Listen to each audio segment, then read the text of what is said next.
Welcome to public TV news బులెటిన్ల ముందుగా headlines.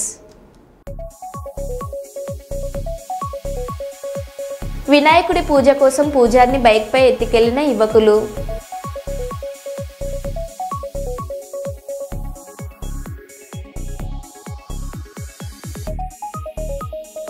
విశాఖపట్నంలో జనసేన పార్టీ అధ్యక్షులు శ్రీ పవన్ కళ్యాణ్ గారి నేతృత్వంలో ప్రారంభమైన జనసేన లెజిస్లేటివ్ పార్టీ సమావేశం.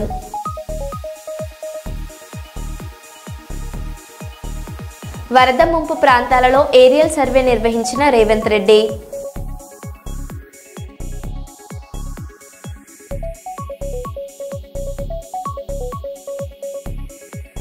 రియల్ హీరో బండి సంజయ్ నర్మల గ్రామస్తుల ప్రాణాలను కాపాడంటూ కొనియాడుతున్న ప్రజలు.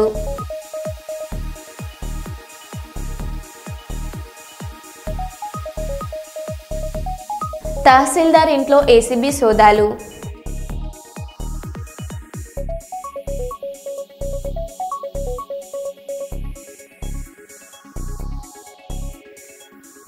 ఇక వివరాల్లోకి వెళ్తే గోదావరికని భాస్కర్రావు భవన్లో గురువారం సిపిఐ నగర సమితి ఆధ్వర్యంలో జరిగిన విద్యుత్ అమరవీరుల సంస్మరణ సభలో సిపిఐ రాష్ట్ర సమితి సభ్యులు గోసిక మోహన్, గౌతమ్, గోవర్ధన్లు ముఖ్య అతిథులుగా పాల్గొని ముందుగా అమరవీరుల స్తూపానికి పూలమాలలు వేసి నివాళులర్పించారు. అనంతరం వారు మాట్లాడారు.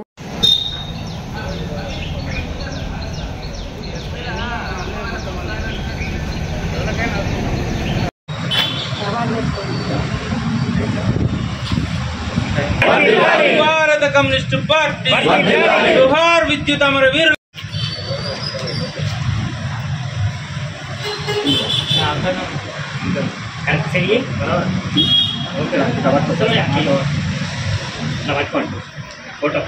జోహార్ జీతగానిగా పేరొందిన చంద్రబాబు నాయుడు మరి ప్రపంచ బ్యాంక్ ఏదైతే డైరెక్షన్ ఇచ్చిందో ఆ డైరెక్షన్లో ఉమ్మడి ఆంధ్రప్రదేశ్ రాష్ట్రంలో ముఖ్యమంత్రిగా ఉన్న ఆయన మరి కరెంటు ఛార్జీలను విపరీతంగా పెంచడం జరిగింది. దానికి నిరసనగా అనేక మార్లు వామపక్ష పార్టీలు కానీ ప్రతిపక్ష పార్టీలు కానీ ఎన్నిసార్లు తనకు విన్నవించినా వినకపోవడంతో మరి ఏదైతే 9 వామపక్ష పార్టీలు పిలుపునివ్వడం జరిగింది విద్యుత్ ఛార్జీలకు వ్యతిరేకంగా చెలో అసెంబ్లీ కార్యక్రమాన్ని నిర్వహించడం జరిగింది. మరి అసెంబ్లీ కార్యక్రమానికి వెళ్తున్నటువంటి వేలాది మంది వామపక్ష పార్టీ కార్యకర్తలను అడ్డుకునేందుకు పోలీసుల ద్వారా అనేకమైనటువంటి ప్రయోగాలు చేయడం జరిగింది, దమనకాండ చేయడం జరిగింది. దానివల్ల 3 అమరులు కావడం జరిగింది. అనేక మంది మొన్న అమరుడైన సురవరం సుధాకర్ రెడ్డి గారు కూడా అనేకమైన దెబ్బలు తిని చేతులు కాళ్ళు విరిగే పరిస్థితి ఆ రోజు రావడం జరిగింది. మరి చంద్రబాబు నాయుడు విధానాలకు వ్యతిరేకంగా వామపక్ష పార్టీలు ఉమ్మడిగా జరిపినటువంటి విద్యుత్ పోరాటం ఏదైతే ఉన్నదో దానివల్ల విద్యుత్ ఛార్జీలు తగ్గించడం అనేది జరిగింది. భవిష్యత్తులో ప్రజా సమస్యలపైన ప్రజలకు వ్యతిరేకంగా ఏ ప్రభుత్వము చేసినా కూడా వామపక్ష పార్టీలు ముఖ్యంగా సిపిఐ చూస్తూ ఊరుకోదని ప్రజాపాలన ప్రజారంజకంగా జరగాలని మేము ప్రభుత్వాలను డిమాండ్ చేస్తూ ఉన్నాం.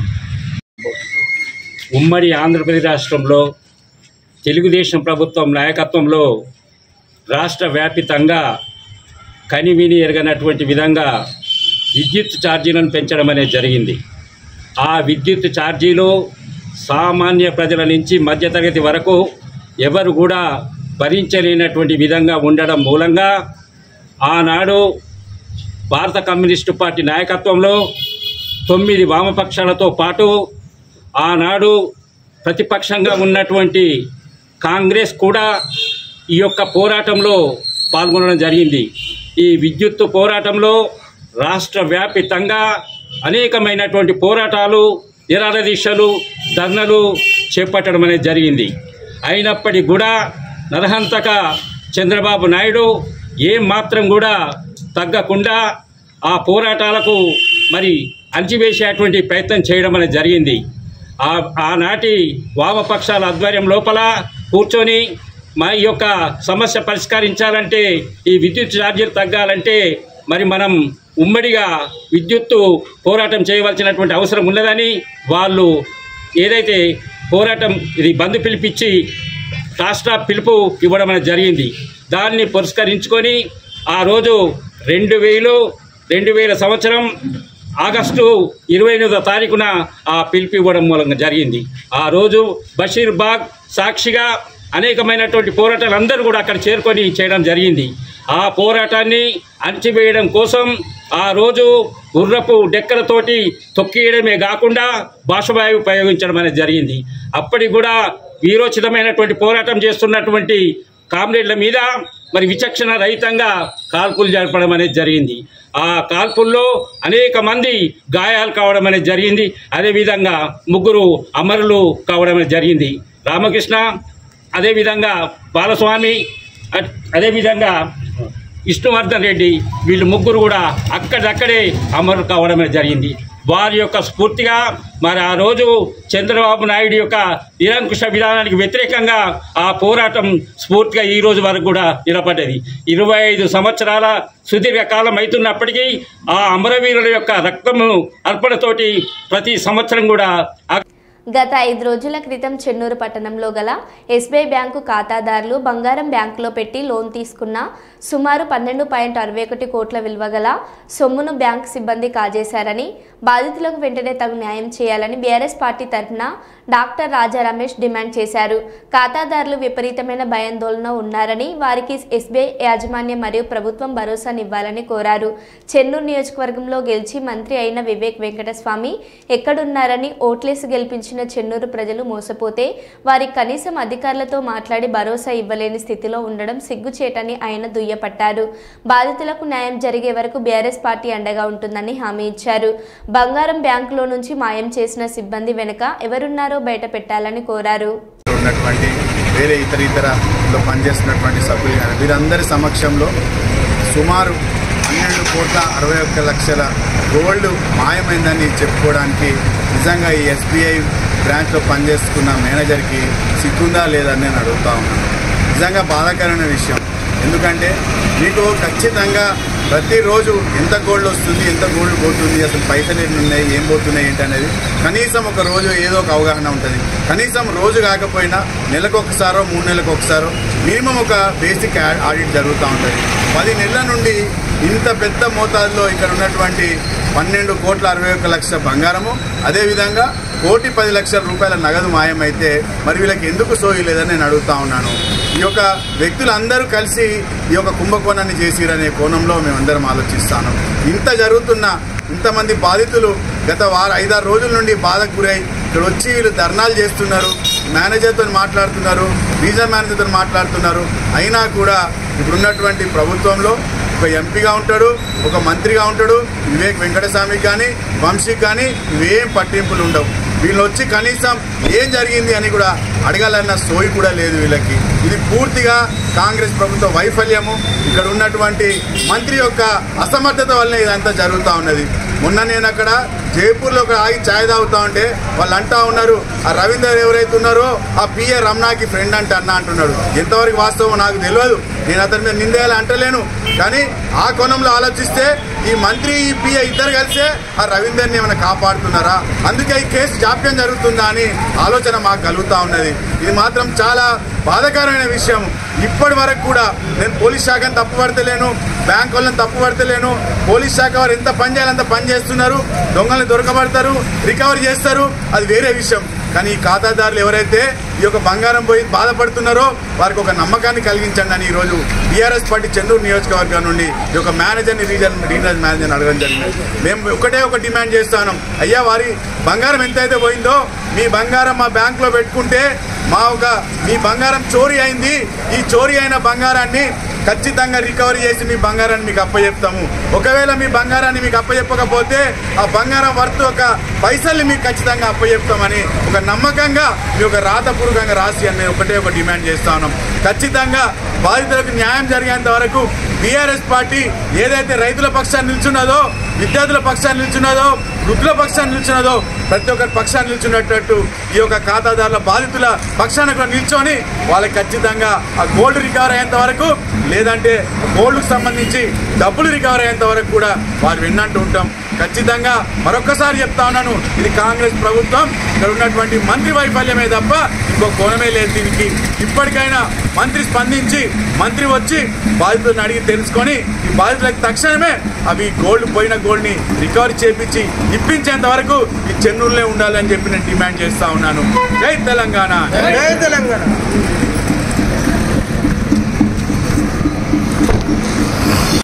విశాఖలో 2 రోజుల పర్యటనలో భాగంగా విశాఖ విమానాశ్రయం చేరుకున్న ఏపీ ఐటీ శాఖ మంత్రి నారా లోకేష్ విమానాశ్రయంలో స్వాగతం పలికిన పార్టీ శ్రేణులు, కార్యకర్తలు, అభిమానులు. రేపు జిల్లాలలో పలు కార్యక్రమాల్లో పాల్గొన్న మంత్రి లోకేష్ విమానాశ్రయం నుండి రోడ్డు మార్గాన ఎన్టీఆర్ భవన్కు బయలుదేరిన మంత్రి రాత్రికి అక్కడే బస చేయనున్న లోకేష్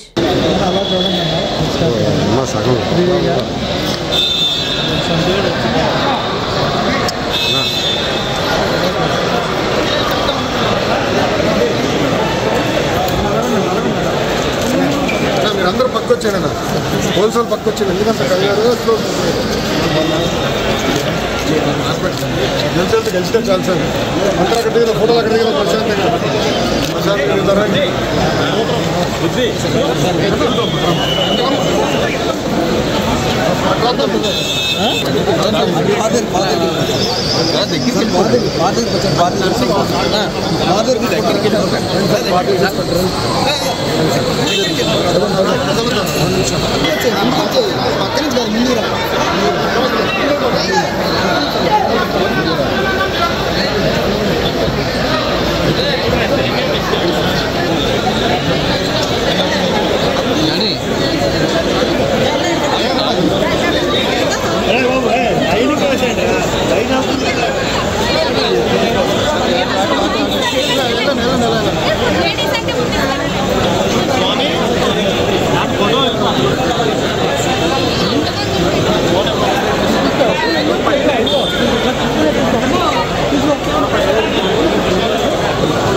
వరద ముంపు ప్రాంతాలలో ఏరియల్ సర్వే నిర్వహించిన రేవంత్ రెడ్డి, మంత్రి ఉత్తమ్ కుమార్ రెడ్డి, టీపీసీసీ చీఫ్ మహేష్ కుమార్ గౌడ్లతో కలిసి వరద ముంపు జిల్లాలను హెలికాప్టర్లో పర్యవేక్షించిన రేవంత్ రెడ్డి.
నిర్మల్ జిల్లా ముతోల్లో భారీ వర్షాలకు నీట మునిగిన మహాత్మా జ్యోతిబా పూలే బాలికల పాఠశాల పిల్లలను ఇంటికి తీసుకెళ్లిన తల్లిదండ్రులు.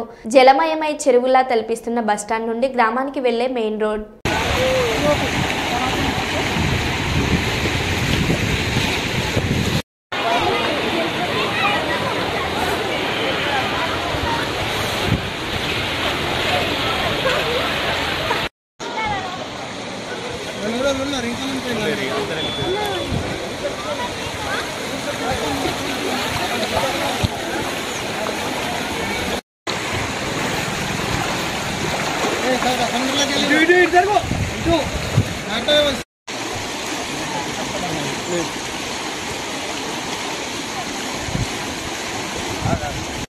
ఒకవైపు ప్రజల ప్రాణాలు పోతుంటే రేవంత్ రెడ్డి ఏమో మూసి సుందరీకరణ మీద ఆటల పోటీల మీద రివ్యూలు చేస్తున్నాడు. రోమ్ తగలబడుతుంటే ఫిడ్లే వాయించినట్లు ఉంది రేవంత్ రెడ్డి తీరు. నిన్న ఒక మంత్రి హెలికాప్టర్ అత్యవసర పరిస్థితుల్లోనే వాడాలని అంటున్నాడు. వాళ్ళేమో పెళ్లికి బీహార్లో రాజకీయాలకు వాడుతారు. వరదలో చిక్కుకొని 2 యువకులు మృతి చెందారు. ఇది ప్రభుత్వ వైఫల్యమే. వారు కొన్ని గంటల పాటు కరెంటు పోల్కు పట్టుకొని తమను రక్షించాలని వేడుకున్నారు. సహాయం కోసం ఎదురు చూశారు. జిల్లా కలెక్టర్ అధికార యంత్రాంగానికి సమాచారం ఇచ్చినా వారు పట్టించుకోలేదు. మధ్యాహ్నం కరెంటు పోల్ కూడా కొట్టుకుపోయి ఆ 2 యువకులు చనిపోయారని మాజీ మంత్రి ఎమ్మెల్యే హరీష్ రావు అన్నారు. పాఠశాల లీక్ అయితా ఉంది, మీ పిల్లల్ని తీసుకుపోండి అని ప్రిన్సిపల్ ఫోన్ చేస్తే పిల్లల్ని మెదక్కు పోయి తీసుకొచ్చుకుందామని బయలుదేరి మరి ఆటోలో నడుపుతున్నటువంటి యాదగౌడు, ఆటోలో కూర్చున్న సత్యనారాయణ ఇద్దరు కూడా ఈ వరదలో ఆటో కొట్టుకుపోయి చనిపోవడం జరిగింది. ఆ ఇద్దరు దాదాపు కొన్ని గంటల పాటు కరెంటు పోల్ పట్టుకొని ప్రభుత్వం నుంచి ఏదైనా సహాయం అందుతుందా, హెలికాప్టర్ వస్తుందా, ఎన్డీఆర్ఎఫ్ బృందాలు వస్తాయని 4-5 గంటలు ఎదురు చూశారు. కరెంటు పోల్ మీద నుంచి ఫోన్లు కూడా చేశారు. కానీ కలెక్టర్ గారు కానీ జిల్లా యంత్రాంగం ఎవరు స్పందించలేదు. మధ్యాహ్నం 2 తర్వాత కరెంటు పోల్ కూడా వరద ఉధృతికి పడిపోయి ఆ వరదలో కొట్టుకొని ఆ ఇద్దరు కూడా చనిపోవడం జరిగింది. అంటే ఇది కేవలం ప్రభుత్వ వైఫల్యం. నిన్న ఒక మంత్రి గారు మాట్లాడుతూ అంటాడు, హెలికాప్టర్ అంత అవసరమైతే తప్ప వాడద్దట, మీరు మాత్రం పెళ్లిలకు వాడండి, బీహార్లో రాజకీయాల కోసం వాడండి, మీ సొంత కార్యక్రమాలకు వాడుకోండి. ఆనాడు ఖమ్మం జిల్లాలో కూడా హెలికాప్టర్ పంపకపోతే ప్రాణాలు పోయినాయి. ఇవాళ మెదక్ జిల్లాలో కూడా సకాలంలో హెలికాప్టర్ రాక ప్రజల ప్రాణాలు పోయినాయి. అంటే ప్రభుత్వం ముందస్తు చర్యలు తీసుకోలేదు. నిజాం సాగర్లో ఈ వరద ఉధృతిని చూసి గేట్లెత్తి ముందుగానే నిజాం సాగర్ను ఖాళీ చేసి ఉంటే బ్యాక్ వాటర్లో ఇంత నష్టం జరిగి ఉండేది కాదు. అటు ఇంజనీరింగ్ లోపం ఉంది, ప్రభుత్వ వైఫల్యం ఉంది. నిన్న ముఖ్యమంత్రి గారు ఇంత వరదలు వస్తుంటే వీడియో కాన్ఫరెన్స్ పెట్టి అత్యవసరంగా రివ్యూ చేయాల్సిన ముఖ్యమంత్రి ఆయన మూసీ సుందరీకరణ రివ్యూ చేస్తున్నాడు. ఇవాళ పొద్దున్న లేచి ఆటల పోటీల గురించి రివ్యూ చేస్తుంది. ఒక దిక్కు ప్రజల ప్రాణాలు పోతున్నాయి, తాగడానికి నీళ్లు లేవు.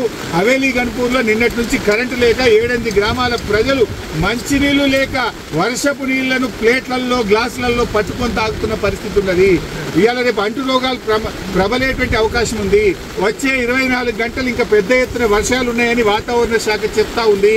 ప్రజలు ఇబ్బందుల్లో ఉన్నారు. ప్రభుత్వం ఇప్పటికైనా మేల్కొని అత్యవసర చర్యలు చేపట్టి ప్రజలను కాపాడుకోవాలి. ప్రజలకు త్రాగునీరు అందించండి, ప్రజలకు అవసరమైన ఆహార పొట్లాలను పంపించండి, హెలికాప్టర్లను అందుబాటులో పెట్టండి. ఎందుకంటే బాగా తడిచి ఉన్నది, ఇప్పటికే నీటి ప్రవాహం ఉంది. ఇంకా వర్షం ఏమన్నా కొద్దిపాటి వర్షం ఎక్కువ పడ్డా కూడా మరి చెరువులు కానీ తెగేటువంటి ప్రమాదం ఉంటుంది. కనుక అన్ని జాగ్రత్తలు ప్రభుత్వం తీసుకోవాలని చెప్పి కోరుతా ఉన్నాం. ఏదైతే పంట నష్టం జరిగిందో ఒక్కొక్క రైతుకు ఎకరానికి 25,000 రూపాయల సహాయం అందించాలని కోరుతున్నాం. చనిపోయిన 2 కుటుంబాలకు కూడా ఒక్కొక్కరికి 25 లక్షల ఆర్థిక సహాయం అందించాలని కోరుతున్నాం. ఇక్కడే పక్కనే దూప్ సింగ్ తండా ప్రజలు తండాను వదిలిపెట్టి గుట్ట మీద ఉన్నారు. రాత్రంతా కూడా గుట్ట మీదనే ఉన్నారు. వాళ్ళకి మంచినీళ్లు లేవు. విజయవాడ భారతీయ జనతా పార్టీ రాష్ట్ర అధ్యక్షులు పివిఎన్ మాధవ్ ఈ రోజు బీజేపీ రాష్ట్ర కార్యాలయంలో ఏర్పాటు చేసిన గణపతి నవరాత్రుల్లో భాగంగా ప్రత్యేక పూజలు నిర్వహించారు.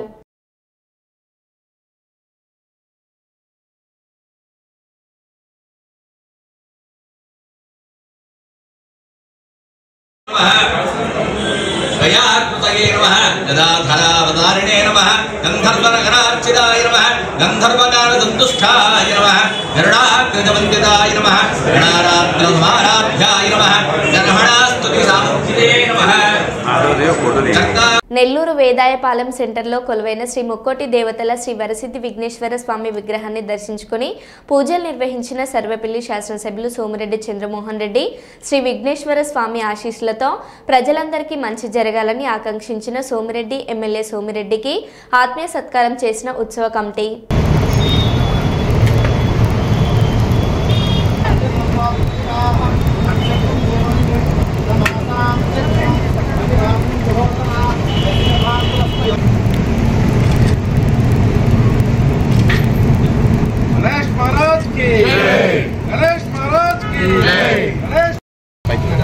ఇక్కడ వేదాయపాలెంలో ఈ కమిటీ సభ్యులు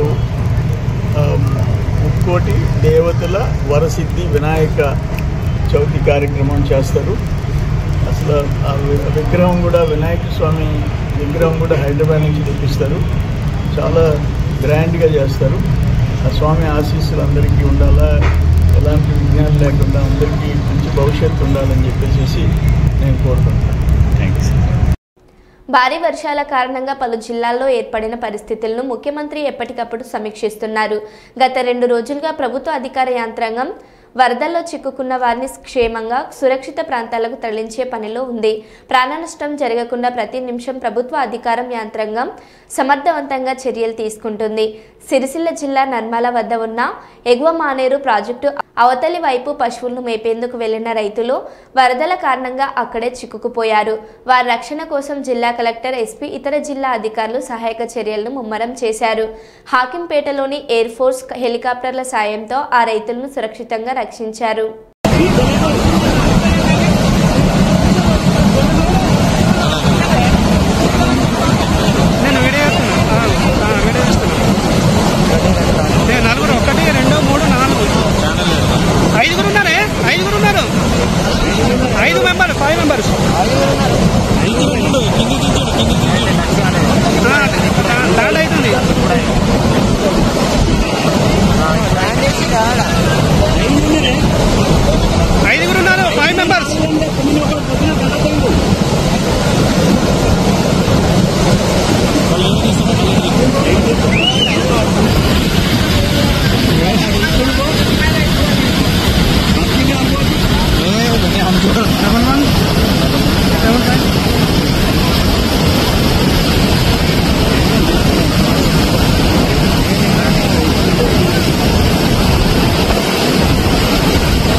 అంత దూరం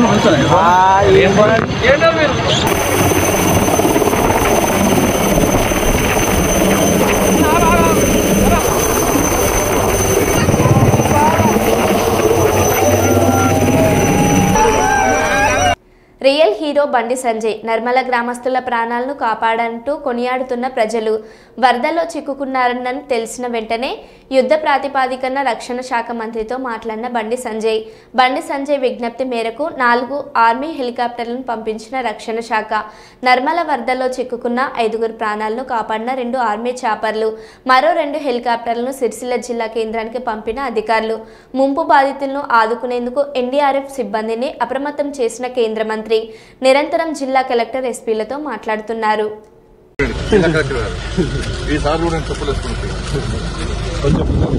రాజన్న సిరిసిల్ల జిల్లాకు ఈ కలెక్టర్ గారు, ఎస్పీ గారు గ్రేట్ ఆఫీసర్స్. వాళ్ళు ఏ పార్టీ సంబంధం రాజకీయ నాయకులు కాదు వాళ్ళు. కానీ ఒక అధికారులు కష్టపడి పనిచేసినప్పుడు ఒక గొప్ప కార్యంలో సక్సెస్ అయినప్పుడు వాళ్ళకి పోరాల్సిన బాధ్యత అందరికీ ఉంటుంది. కాబట్టి వీళ్ళిద్దరికీ నిజంగా వీళ్ళిద్దరు కూడా హ్యాట్స్ ఆఫ్. వీళ్ళిద్దరు కూడా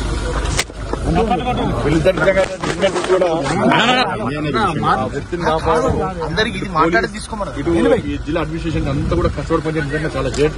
వీళ్ళిద్దరు కూడా అందరు ప్రజల తరఫున మీ ఇద్దరు కూడా హ్యాట్స్ ఆఫ్ సార్. ఇది చాలా గ్రేట్ ఆఫీసర్స్.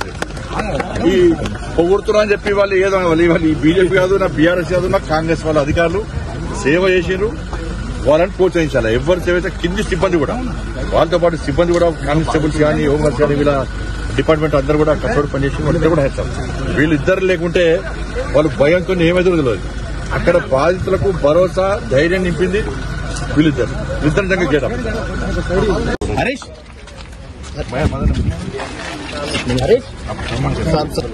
बोर्ड लादे हैं, वो भी लादे हैं, सभी तो गए वहाँ लॉन्च किया और ये गया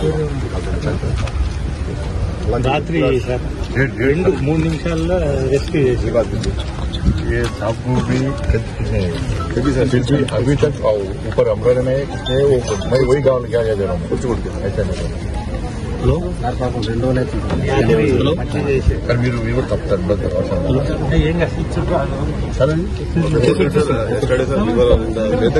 मेदक में एक अर्टिगा बह गया सर तो उसमें रोड हेड से कम से कम 1.5 फुट अंदर बह गया. हम लोग गए 2 फुट गया तो उसको आदमी निकाला अर्टिगा को नहीं निकाल पाए.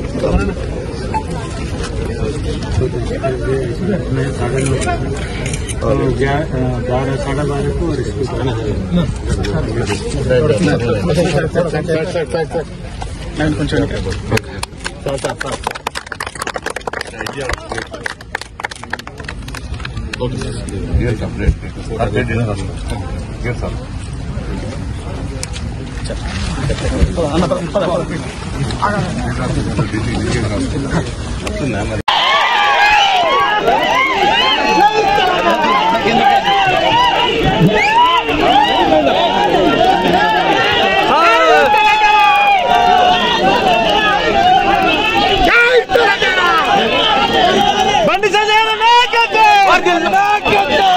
మరో బులెటిన్లో మళ్ళీ కలుద్దాం. Stay tune.